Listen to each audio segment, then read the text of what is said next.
Hey everybody, it's me Argent, and I'm here with my frequent co-host, Serp Kerp, formerly known as Nazbol Gang. And yeah, we have a couple different topics for you today. We're going to talk about the Ukrainian election, and then we both recently watched the movie Vice. So we're going to talk about that in the Iraq War. So So we're going to start about the Ukrainian election. So first of all, I talked about that in a video, and Zelensky won for the first round. I was expecting Protashenko to not win the second round, but I was expecting him to gain. He maintained the same, and Zelensky gained the entire voter base that he didn't have during the first round. was there even a pro-Russian candidate running? Zelensky was the pro-Russian candidate. That's how skewed it. Well, there was one. He came in fourth place. But Party of Regions is now banned, even though prior to the election it was the biggest party. They also banned the Communist Party, right? Yeah, the Communist Party is like the third biggest party prior to the elections. The thing about the Communist Party is that the Ukrainian pro-European parties keep shuffling and renaming themselves, so it's hard to in a sense, the Communist Party was the most important party because it was the party that existed from the inception of Ukraine and continually held seats, and at times was the largest party because the other parties kept shifting until, Party of Regions became the dominant party prior to the revolution. Right. It's so weird that they won and now they have virtually no seats and virtually no votes in the presidential elections. Well, a lot of people have said that Zelensky was the Russian preferred candidate because Zelensky campaigned in both Ukrainian and Russian language. Right. Do we know if they disallowed side of the Dnieper too? Do we know if they disallowed a whole bunch of people from running? Not really. The guy that was here, if I can go and find his name. Also, what's the deal with the pro-Russian party having social liberalism as its ideology? What do you mean? Like the opposition bloc. Party of Regions? No, the opposition bloc has social liberalism as its ideology.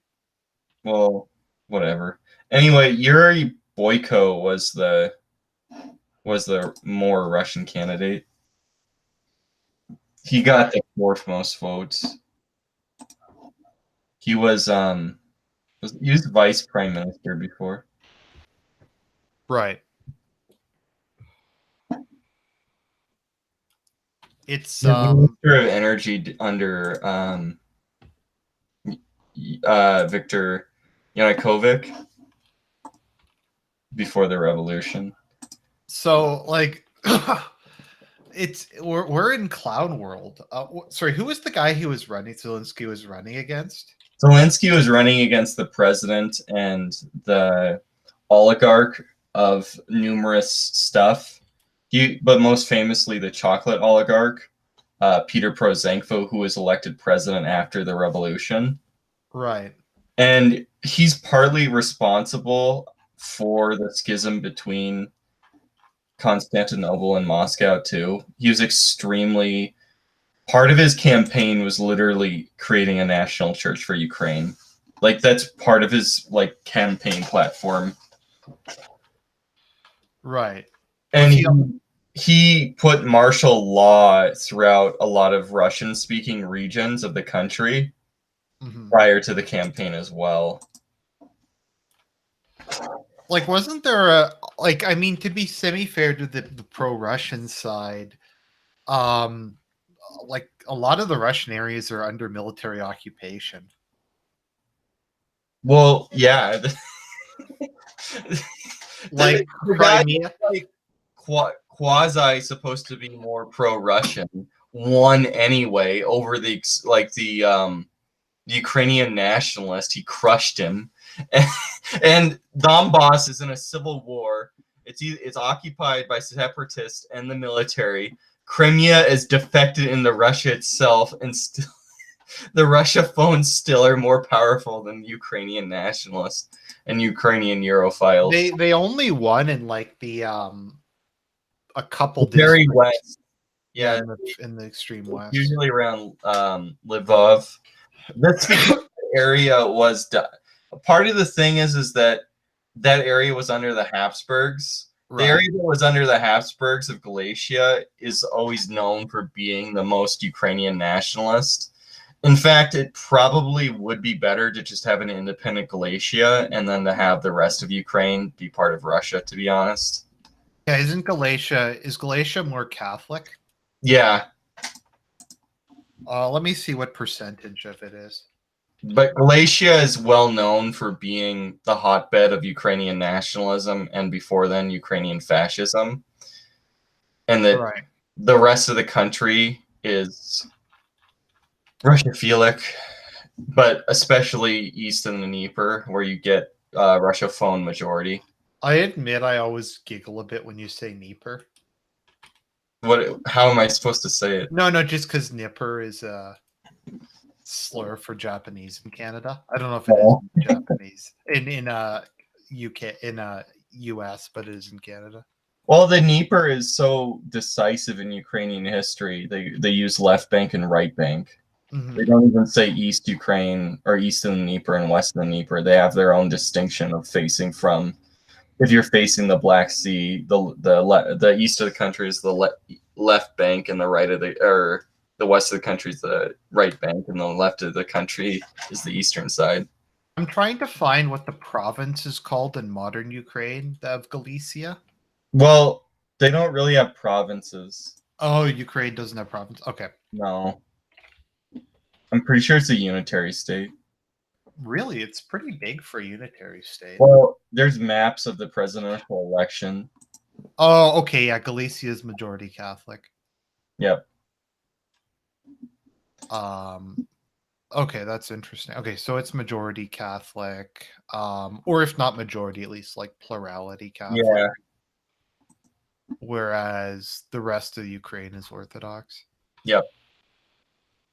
So just a bit of a back thing. So when this whole conflict started, I was marginally pro-Russia. You mean in 2014 in Euromaidan?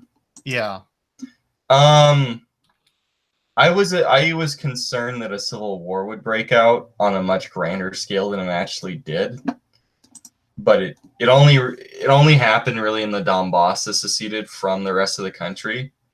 What I thought was the Galatia would succeed, to be honest. Because I supported Russia annexing Crimea, but I was kind of critical of them occupying parts of eastern Ukraine. Well, they don't occupy it directly. That's a misdemeanor. Right. But can I talk about Zelensky a little bit? Sure, go ahead. So if you look at Zelensky has contradicted his own political beliefs on numerous times. So as you said, he wants to legalize prostitution, gambling, and marijuana, and have legally state-funded abortion. But he right, he's very pro-European Union. But he on the Donbass, he said that he will resist the Donbass and he will reconquer it. He will allow them to have a referendum, and he wants them to have autonomy and have a special status like Crimea did. Right. He said that he wanted to have negotiations with the militants and then grant them amnesty and all kinds of stuff, just all over the place, because that's the most important thing of the entire campaign. Don't you think so? Is getting the Russophone vote? No, ending the war in the Donbass. Yeah. I don't know if it can end it. I feel like the Donbass won't settle for anything less than integration into Russia at this point. Well, he stated that he would allow a referendum for them to join the Russian Federation. So, and the thing is that they claim more land than they hold, so they would have to give up land for a referendum. the Donbass isn't very big. Yeah, but the Donbass is the center of coal production for the Soviet Union Oh, at okay. the time. So the Donbass is extremely economically important. And Right. it's not just Russophone, it's ethnically Russian. Do you think the Ukraine will survive in the long term? Um, if the European Union the only way they can survive if it joins European Union, right? Russia essentially wants to create a European Union out of the post-Soviet bloc of nations. Yeah, the And wants Eurasian Ukraine Union. to join that. Now, if it wants Belarus to officially become annexed by it, I don't think so, really. But it wants to create a European Union where it would be unquestionably the dominant power, and there would be military. There would be like a NATO of this Eurasian Union. Right. But I don't think that they want to annex all of that, and they certainly want to have Ukraine because Ukraine is the most important part to the Soviet Union other than Russia.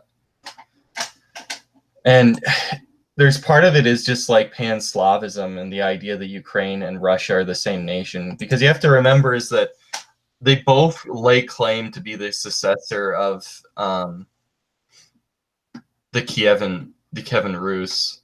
Right. They both say that Saint Vladimir was the founder of both Russia and Ukraine. Mm-hmm. The problem is just Galicia. I think that it would work better if Galicia was an independent state and Ukraine would join with Russia. I believe in a two-state solution for Ukraine. Galicia and Russia. Yeah, to be honest. But I think that it would be better if there was a Eurasian Union and Galicia joined the European Union. Right. And the rest of Ukraine joined Russia in the Eurasian Union. That, to me, is more preferable. Now, what we got to wonder is, will Putin be able to strong-arm Zelensky into having that referendum and staying out of the European Union? Right. The other thing is, like, so if Ukraine can apply to be a member by 2024, will the European Union even be around in 2024? The fate of the EU has a big question mark over it. Well, do you think that Italy is going to leave? I think after the next election, whenever that happens, it's a strong possibility. I think the Liga they won't quite. I don't think you can win a majority in Italian politics, but they're going to come close. Well, they're going to dominate if Rosa doesn't break off with them. The problem I see, how dominant is the 5-star? Like, how much do they disagree with, really? Okay, so the current polls have Liga at 37% and 5-star at 22%. Liga last election got, I forget, like much less than that. It got maybe like 13, I think. 16 maybe. I don't remember the exact amount, but okay, they got 17%, so they'll more than double their vote share in the next election. Mm-hmm. And 5-star will lose 10%. So I don't know if they'll get a majority, but if Rosa is still part of their collective, then they will have a majority. The coalition will. Yes. Although the government would still be would have an absolute majority if 5-star and the Liga continue in coalition. Mm-hmm. Do they want to leave the EU? Italy, they have the highest opinion of preference, even above the United Kingdom, for leaving the European Union. Because I wasn't sure if they majority. Also, Salvini will probably become prime minister instead of just interior minister. Yeah, do you think that he's essentially prime minister? And that guy that nobody knows his name is a puppet? More or less at this point. But let me just look at this. Public opinion. Okay, Wild card. What about France? I think France will collapse before it leaves. Because I not necessarily, I think that France would leave. I think France will collapse, and that will implode the European Union. To be honest, I think that France is so far gone. Its democratic system has failed. Most people no longer support the Fifth Republic. Macron would win a re-election. Well, doesn't Macron have like a 20% approval rating? Yeah, but he would still win. I think his party would retain their absolute majority. According to polls, Yeah. that's I don't think so. That's Yeah, like, Macron would still win. Well, up against Le Pen. So it would be close. Doesn't that just show the state is collapsing though? Let me look at what it would be closer than it was. Let me see what the parliamentary election would be. Are you sure that you wouldn't just have people abandoning Macron for like the quasi-communists and stuff? I don't know. Let me see how the EU election's gonna. Nope, Macron's party is set to win the European election next month.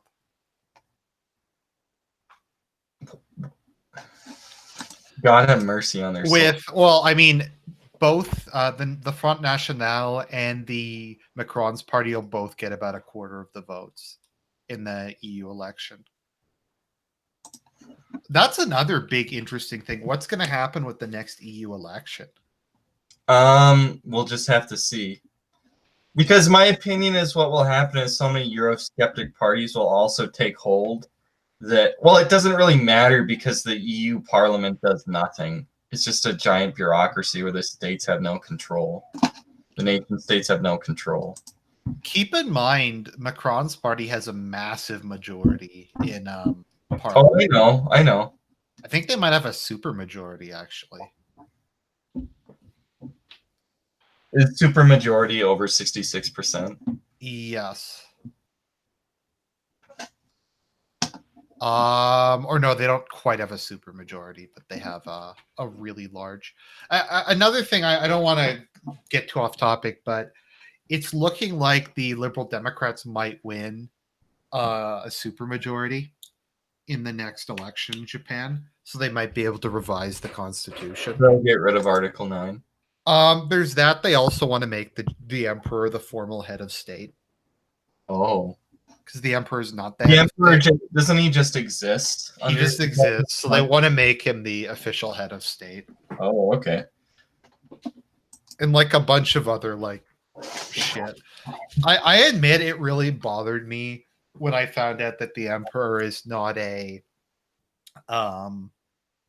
source of sovereignty for the Japanese state. Like even in the UK, the queen is. Like, I don't know. Japan's always had an emperor. Yeah. Do you want to shift now into Vice? Is there any other country that might leave the EU? Italy's the only one I can really think of. Isn't the Dutch possible? Yeah, the Dutch are possible. I think. Is Greece possible?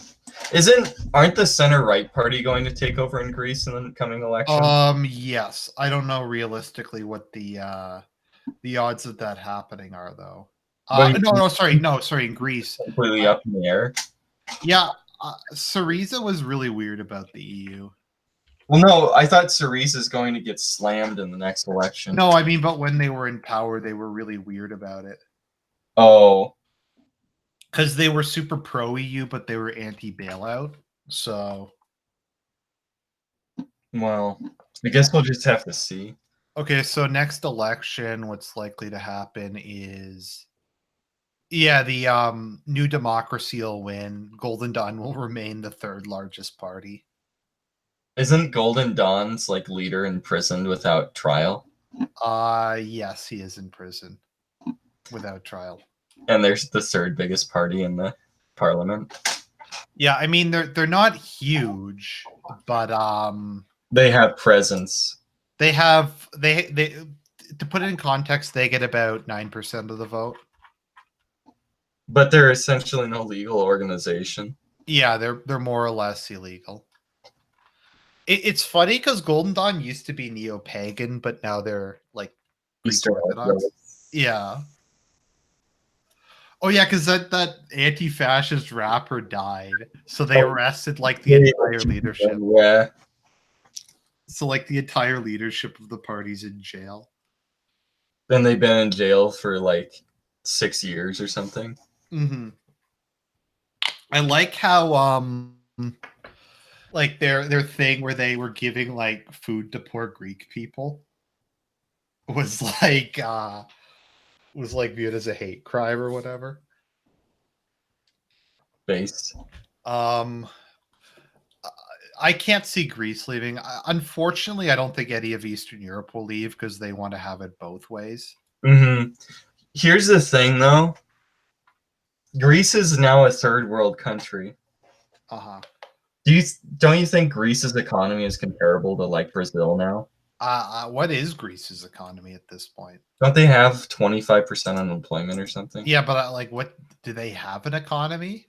Like even? I guess I'm being kind of sarcastic, but yeah. Okay, their labor, so they have 40% unemployment, I think. Mm-hmm. Their labor rate participation is 59%. Right. It's supposed to be over 18% unemployment right now. Oh, okay. Well, officially. Yeah, well, it's been hovering at 20% officially for years. Right. So that's cool. Cool beans. What was I thinking of again? Okay, so Vice. How much is the Communist Party going to gain? Isn't the Communist Party going to be number 3 in the next election or 4? Sorry, which election? In the Greek election this year, isn't the Communist Party going to be the 4th biggest party? Yeah, it will be after Golden Dawn. So that means there's 3 extremists. So the leading party is a conservative party. The secondary party is like an extreme cuck or extreme like pause party. And then there's a fascist party and a Stalinist party. Keep in mind, like most of the parties that make up Syriza were communist. They were like Trotskyist, Maoist, eco-socialist, feminist, Euro-communist. Is Euro-communist just another way? Euro-communist is like Bernieite, like Bernie Sanders extremism, basically. Yeah. Like most Marxist Leninists hate Euro-communism. Right. So I'm just surprised that Greece hasn't collapsed yet, considering like their parliamentary state and that how like it's completely dominated by extremist parties. Right.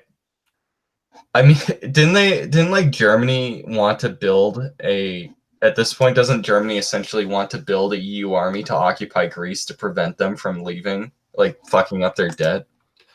Yeah, and well, they'd also have to occupy. I don't know. I wonder if they're going to occupy France at some point, or has that already happened? I mean, we don't really. No, France has like their police is militarized like Indonesia now. As far as I can determine, the country's under martial law, but they won't show us anything about it. We have absolutely no idea what's going on there. No. I don't think France can last forever. I think the Republic's done. It looks like, though, just from what little I put out, that the army has just been called in and is just beating the crap out of them. Didn't the head of the army declare Macron to be a traitor? Or is it just a high-ranking general? He said he was traitor for immigration. That sounds probable, but it's a massive disaster. Yeah, just because I remember recently like seeing a bunch of footage of like Macron just deploying more and more of the army to put down the yellow vests. Mm-hmm. So I think at this part, if the movement ends, it's because of that military force. Yeah. Well, it doesn't really matter. Like, how much has the economy gone down because of it? I actually, who knows? I mean, Aren't they hovering around 10% unemployment? something like that. If anybody had any doubt, like I admit, like, because I'm kind of, well, I'm not really naive. I just sometimes like to question myself and go, maybe like I'm exaggerating how crazy things are. It actually surprised me by how much the media covered up the yellow vest protest, like that they could get away with it. I mean, it's we know like nothing. There's been a complete media blackout. The only thing we really have heard is occasionally they'll say they're like evil racists, but that's about it. Yeah. Do you want to transition to Vice though? Sure. So I just wanted to say Vice is like the biggest political hatchet job I've ever seen. Vice is postmodernist and how biased it is. Would you agree with me? It makes Dick Cheney look like a sociopath. No, because it doesn't depict it's so postmodern that what Dick Cheney does on screen, he doesn't do anything wrong on screen in the course of the narrative. Because the narrative, first of all, the narrative in this movie, it's constantly interrupted by a narrator. And the identity of the narrator is actually one of the most disgusting things I've ever seen in my life. Can I just give the plot spoiler here? Sure, go ahead. So the narrator of the movie, who constantly interrupts the movie to give out of context alleged things and things that Dick Cheney did, constantly to interrupt this flow of the movie in a postmodern fashion, is in fact the donor of Dick Cheney's heart transplant. And he constantly at the end of the movie, he complains about how his entire life was ruined by dying young and giving his heart to Dick Cheney, and how disgusting it is. How is that Dick Cheney's fault? The heart transplant. I don't know. I think it's disgusting to politically take this guy who died and gave Dick Cheney a heart transplant and like turn him into like this hero of anti-Dick Cheneyism. We have no idea. The guy could have been a Republican. Very distasteful. Why should you politicize somebody like that, though? You have no idea what they believed. Yeah, and well, just to use him as such like a crass instrument to like just beat your political opponents. I mean, it's just that was bad. I don't know. I still feel like this whole movie just okay, someone in the chat saying, how is that even possible? How did they do that without putting words in the donor's mouth? They put words in the donor's mouth. He's the narrator. Is that they make a fake name for the donor, and it's not the real person. It's not the right name. So that I don't understand. Maybe they did get sued for it, or maybe like the family did was that liberal or something. They allowed that to happen. Because I was like, how is this not libel? Like, how is that not liable to? Because it's so distasteful and disgusting when I watch the movie. I actually because I was having trouble following. Is it understandable? I kind of had trouble following the movie at parts.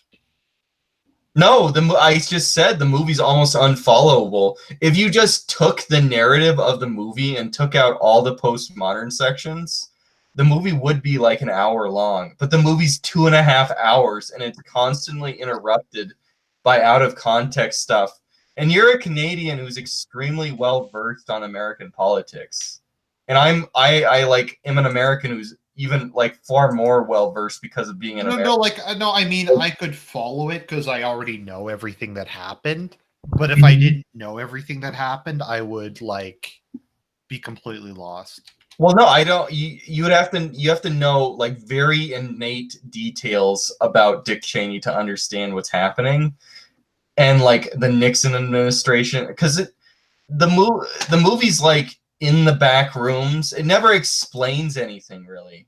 Things just sort of happen, and they're interrupted by postmodern. And this movie was 2 hours long, so it's 2.5 hours. So it's not like they didn't have time to establish things. They weren't in any rush. So you felt that the movie gave almost no explanation, and it was incredibly poorly constructed as well, right? Okay, you know what I think was the biggest like hit against Dick Cheney was at the begin when he's like, "What party are you?" And he's like, "What party is that guy? Republican." Well, I'm a Republican.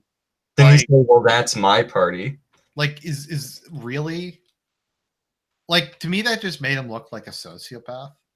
Like, So he just heard Rumsfeld's speech and then like no, but something that I found really interesting in this movie is just like the off the cuff stuff that's designed for like the pink hat wearing women, where they just constantly comment, "I'm a woman, I can't do this, Dick." Like his wife is like, "Dick, I can't lead our family. You have to go back to college and make money for us." Because his wife was kind of best girl, TBH. No, but and then there's like where Rumsfeld is like, "I guess you women can do this too now, ha ha." And they say like constantly like a woman can do this now, like 5 or 6 times they like the dialogue of the movie is like pro-feminist and like very overtly and cringy like feminist dialogue. Yeah, and then there was like his wife was randomly like really based, if I'm remembering the movie properly. Mm-hmm. Well, then, like, because he had a heart attack on the campaign trail, and then she finishes the campaign trail. Yeah, He like goes to the extreme right of like allowable. Like she goes to being alt right out of nowhere, and she's like, "We gotta end. We gotta end the blacks taking our job to affirmative action because there's so many black people in Wyoming, guys."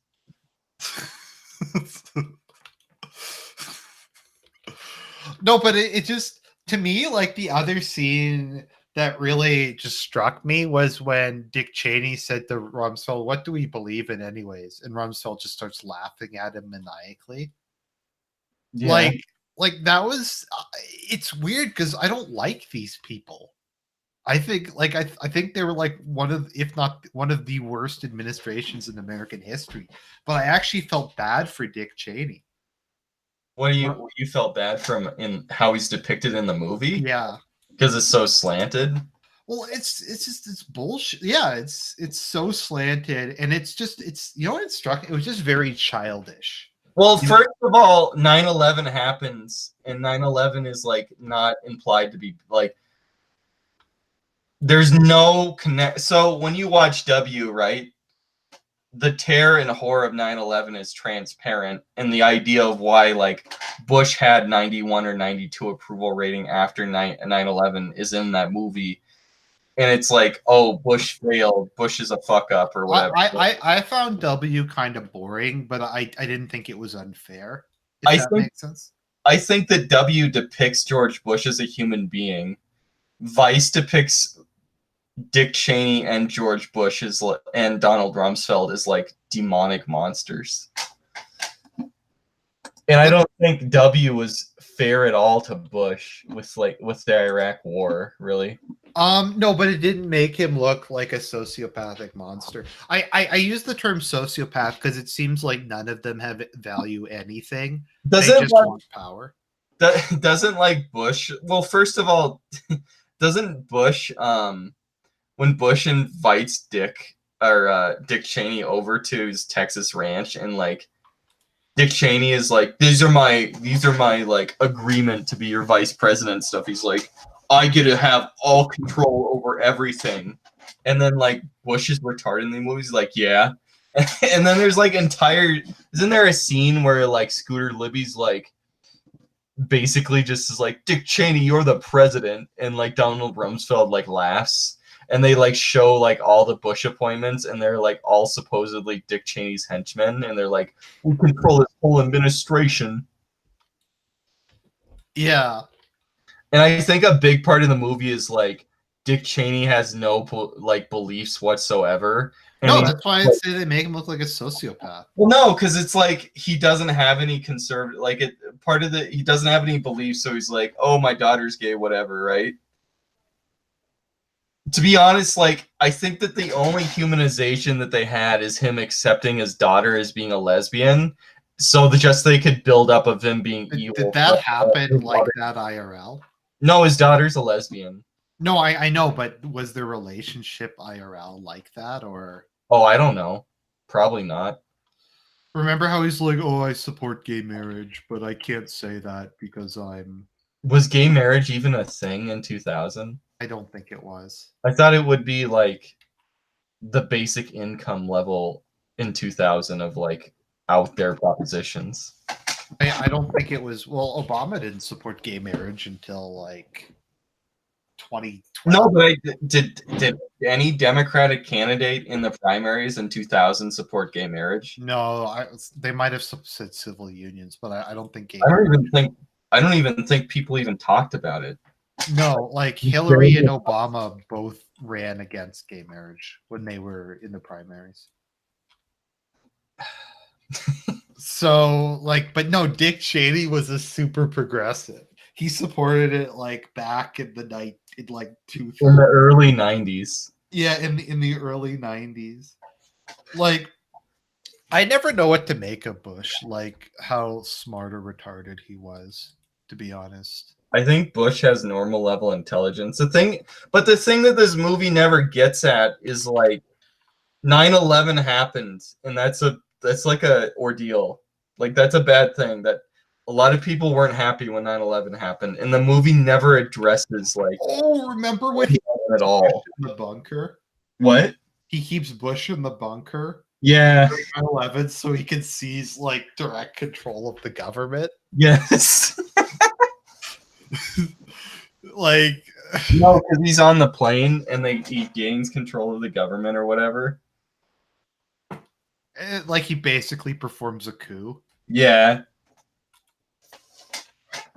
It's like 9/11 isn't even really mentioned. Like, yeah, 9/11 isn't mentioned at all, and there's no like discussion of what went wrong in Iraq. It's basically like then they invaded Iraq, the greatest mistake in American history. But it doesn't show, the movie doesn't show anything. That's what I'm getting at, its greatest failure.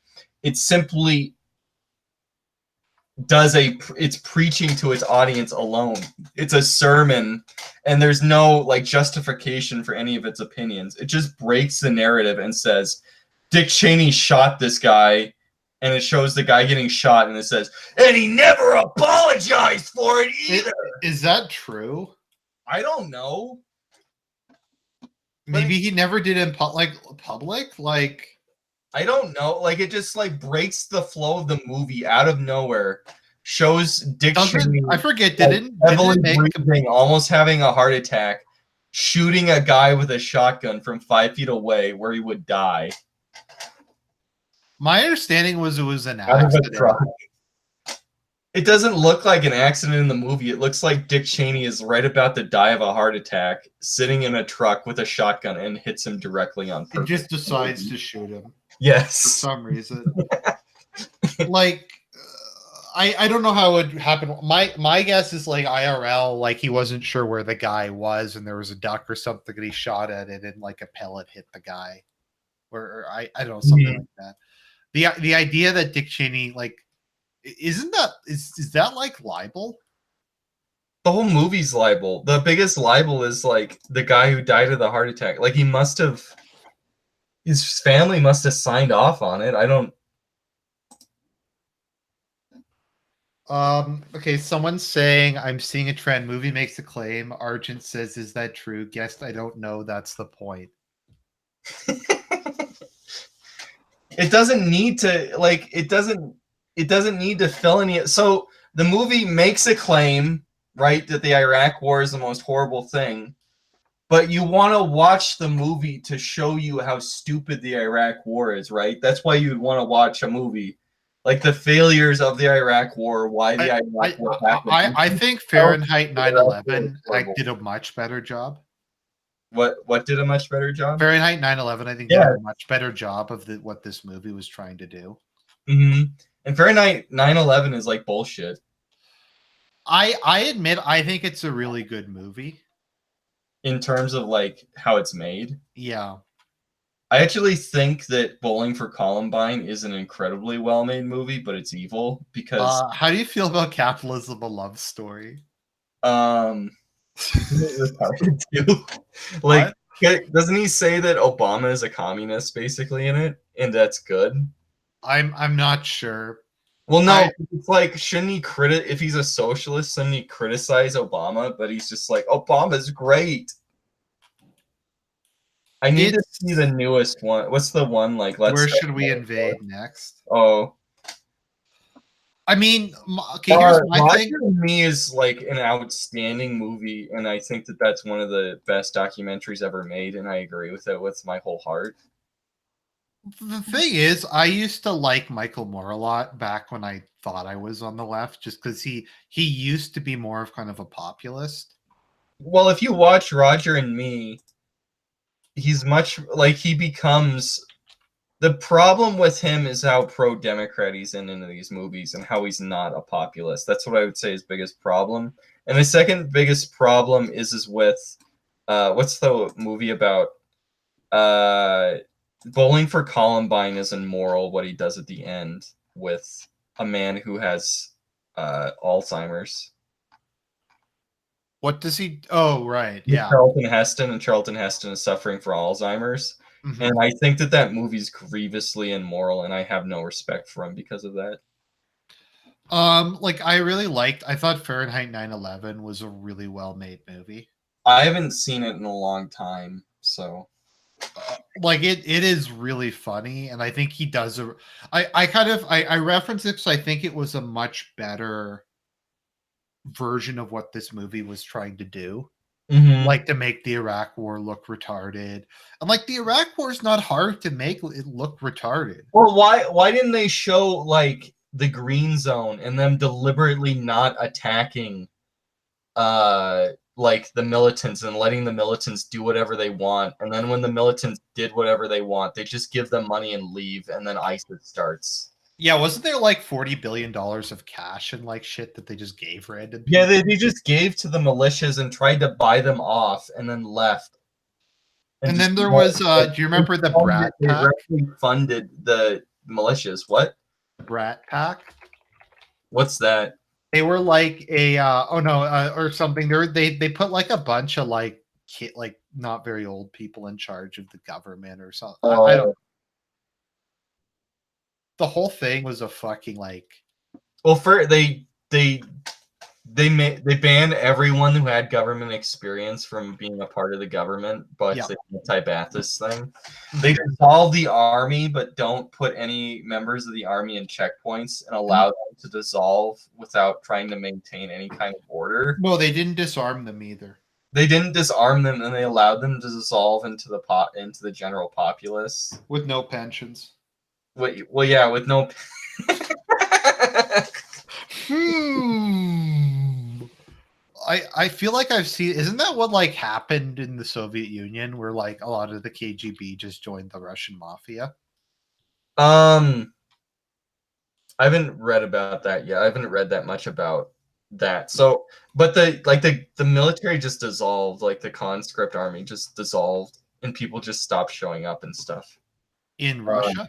yeah. So a big thing is that generals in Russia would sell off armaments to socialist rebels around the world, and Right. that they wouldn't have to be in direct. They wouldn't have to tell Gorbachev and Brezhnev what they were doing, right? Uh-huh. So what happened is that system just continued, but they just stopped. They just started selling it to everyone. They didn't do it based off ideology anymore. Right. And oh, a lot of the stuff was is that they had to was is that I don't even know how to explain, like they just basically ignored like all trade restrictions and everything and just paid people off with bribes when it happened. Right. But yeah, like how did they think that that was a good idea? Like we're going to dissolve the Iraqi army. We're not going to take away their weapons. We're not going to give them pensions. I'm sure they'll just find gainful employment in somewhere. In a country where we destroy the infrastructure 2 times. Yes, that's gonna. And I mean, there was a wasn't there there was a large professional army, wasn't there? Like the We had the Republican Guard. fourth largest army in the on Earth at the invasion of Iraq in 2003, or I don't know if it can at the invasion of Kuwait it did, because what it did is it created an immense conscript army, because Iraq had like a 25 million to like 70 million Iranians during the war. Yeah, So they had to conscript much more people just to be able to have the force parity with Iran. So right, they ended up with one of the biggest armies on earth. And when you have a state like that, or North Korea, is that basically all men just join the army and stay in the army their entire lives, because that's the only way they can get employment. right. In the state, like the entire economy is to support the army bureaucracy. Except for if you invade North Korea will fucking like give you extremely heavy casualties because it's Asian and it has a viable command structure, unlike Arabs. But like there was a substantial. My understanding was a lot of the Republican Guard actually weren't that bad in terms of like they were decently trained. I've never read extensive histories of the Gulf War and the Iraq War. I know that as soon as the Americans attacked both times, both armies dissolved. Right. And you have to realize is that Iraq had immense advantages technologically over Iran, because Iraq had 5 or 6 times as many tanks as Iran did. And like four Iran times as many. tactics against tanks and still won.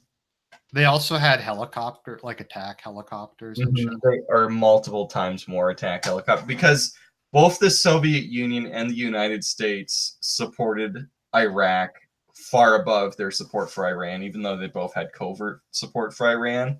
Mhm. So in terms of technology, the war was immensely lopsided.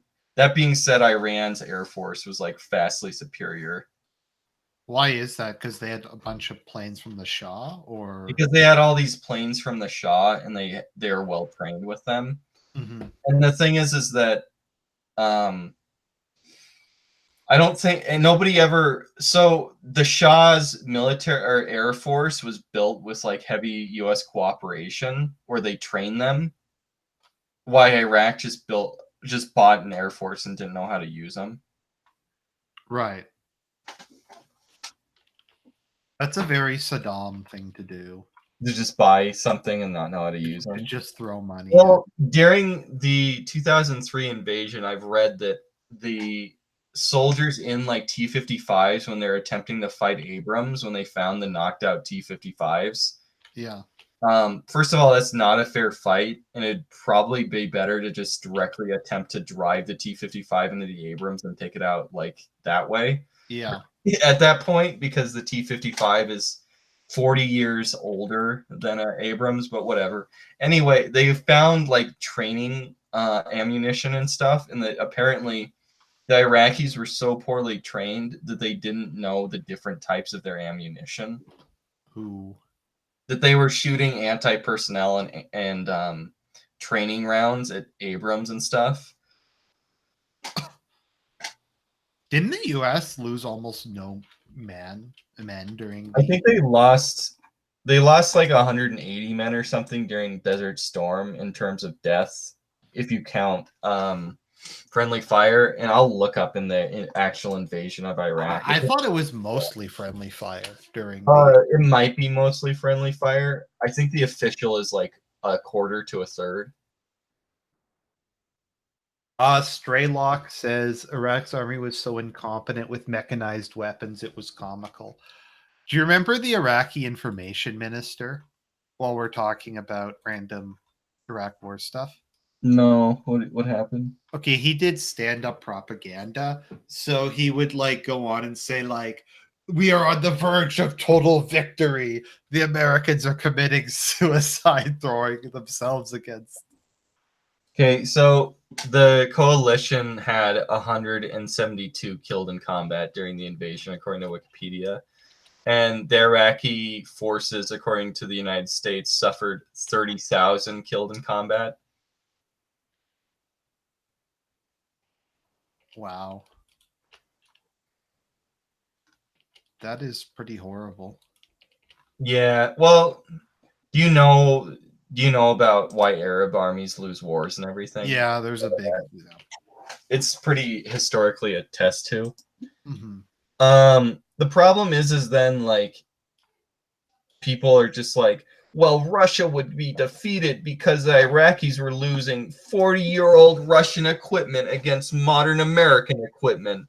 So then Russia would be completely annihilated by American forces because they would just be using what Iraq did. And it's like the Iraqis didn't even know the difference between anti-personnel, anti-armor, and training rounds in their tanks. Also, the Russians wouldn't be using 40-year-old tanks. They actually did use 40-year-old. Oh, they did? During Afghanistan. Oh, That's because they didn't want to commit because there was no reason to use T-80s and T-70s. Okay, that's what I mean. Like, there's no reason to use that against. They didn't plan to use that against NATO. Yeah, I mean, I don't know. A tank is kind of a tank, so. Yeah, if you're just using it against infantry, a tank's a tank.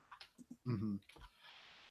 Like, well, yeah, I mean, the bigger tanks are expensive and shit, but that's not what they'd use if they were fighting Abrams. They wouldn't use like 40-year-old. Even their 40-year-old tanks were probably much better, like modernized than the shitty Iraqi tank. Well, so in the Yom Kippur, Israel was still using upgraded Shermans against like T-62s that Egypt had and Syria had. Right. So, and Egypt, like, Israel wiped the floor with them. Mm-hmm. Arab armies are just shit. Like, the Soviets lost heavily, like, Gaddafi lost with T-55s and T-62s and, like, BMPs against, like, Chad tribesmen armed with jeeps, or in the Toyota War. Sorry, it just amuses me. The name of the country's Chad. No, because they're Chad. They kind of are actually Chads. They're armed with fucking Toyotas and they defeated like tanks. Like I think something people forget is in most of the Arab-Israel wars, the Arabs had much better equipment.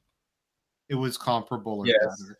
Yeah, because the Israelis often had old American or old like NATO stuff. And the Soviets normally gave Egypt like the newest shit. It just they were incompetent. Like they gave the Egyptians like all kinds of like surface-to-air missiles. To be fair, the Israeli Air Force, man for man, is probably the best Air Force on Earth, though. No, it was, but I don't think the aircraft were that like much better. Yeah, speaking, weren't they using Mirages? I think they were. Yeah. So. The Arabs, I think, were a lot better armed during the 1948 war. Yeah. Well, wasn't it basically... was the 1948 war a state-on-state war, though?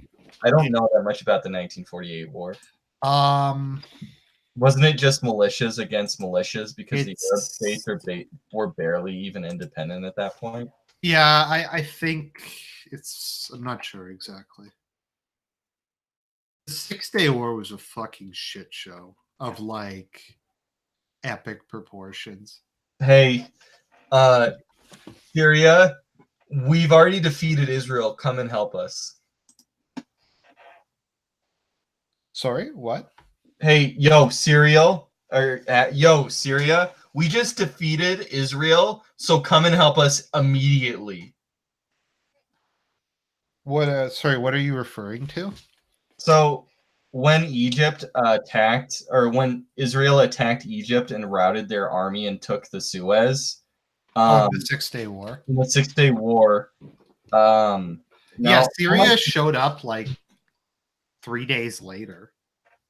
Yeah, well, no, they told Syria that they routed the Israeli army to try and save face and hope that if Syria invaded Israel, then the Israelis would have to abandon their positions against Egypt in order to prevent Syrian advance into Egypt. Mm-hmm.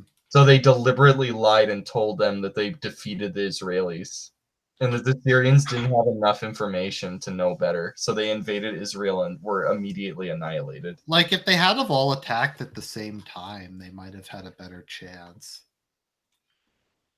Yeah, well, Like, I think Jordan also like attacked at like a weird time. I think Jordan attacked last, didn't it? And then Yeah, Jordan came in like at the end. Like, so Israel, like in the first 24 hours, like in the first, I think 12 hours, Israel destroyed like 80% of the Egyptian Air Force. Didn't Mos Dayan literally walk into Jerusalem and then like go on his knees and be like, God has accepted us and Israel's a legitimate state and stuff? Yeah. That's really where the Israeli right. If you ever, there's a really long book I read called like Dreamers, Mm-hmm. which is about the impact of the 6 Day War in Israeli Well, I politics. haven't made it yet, but I'm going to make the Collapse of Soviet Union series. I'm thinking about making a History of Israel and Zionism series Mm-hmm. as a sequel because I'm really interested in that as well. Israeli history is really fascinating. Yeah, because I've ordered 2 Martin von Creveld books on the history of Israel and its army, and I have the Israeli lobby and I have the Samson option I wanted to talk about. It would be interesting. I'd be interested to see what your view of Begin is. Who is Begin again? He was the Was first. that during Lebanon or? He was the first right wing leader of Israel. What was his? I'm sorry, I haven't read that much about Israel. I just know about the wars. Let me see when was he in power. 77 to 83. Yeah, but Begin was the first right wing president of Israel. He founded He was Likud. president. He wasn't prime minister. Oh, prime minister. Sorry, right. He founded Likud. I read a biography of him. He was kind of interesting. Hmm. Do you want to end this and just be short and sweet? Sure. I think that that's largely so. Yeah. So basically, I don't like Dick Cheney. I don't like George W. Bush. Do you want to talk? You know, it should be good for us to talk about the Bush administration in relation to Trump and just say how much. Because when I voted and supported Trump, I didn't do this thinking under magical thought that Trump was going to be a new Charlemagne, or Trump was going to be a new Augustus Caesar, or Trump was a new Napoleon or a new Hitler. I voted for this because, well, first of all, Supreme Court justices. Second of all, he's going to be better than Bush was. And you know what? He's better than Bush was. We haven't invaded any. He's better than Obama. He hasn't invaded any like sovereign nations. Like, but more lobbing the one like missile at Syria. yeah, but he hasn't retracted. Like, he hasn't openly invaded and overthrown any countries. He had like a strategically irrelevant airstrike to like get people off his Okay, back. so let's talk about the Bush administration. 9/11 happens. Who did 9/11? Illegal Saudi Arabian immigrants. What does he do with immigration? Nothing. And Bush, at least Trump has greatly because I said there's 3 tiers of anti-immigration. So the first tier is anti-illegal immigration, the second tier is anti-refugee, and the third tier is anti-immigration. And Trump is second tier. But Bush wasn't even first tier.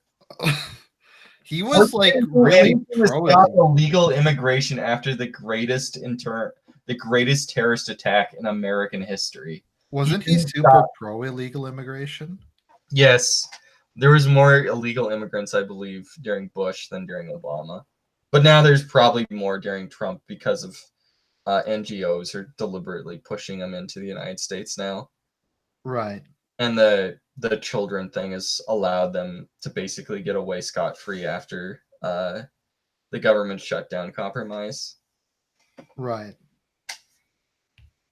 It's I mean, Bush also like spent an absurd amount of money that America got no real benefit from From the Iraq War or the in 2000? general.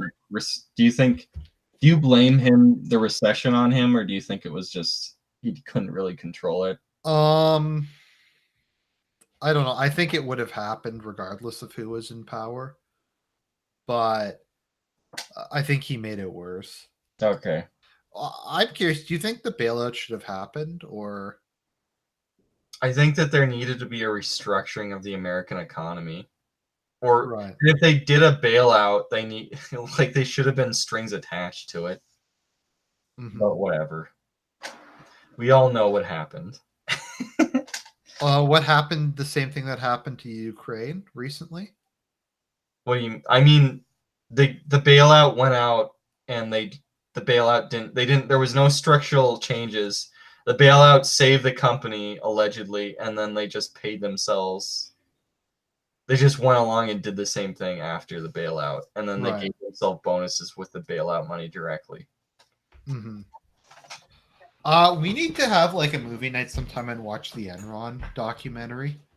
Oh yeah. Is Smartest there guys. a way that you can do that with the Argent Discord? I don't know. I'll have to figure it out. That would be a good idea.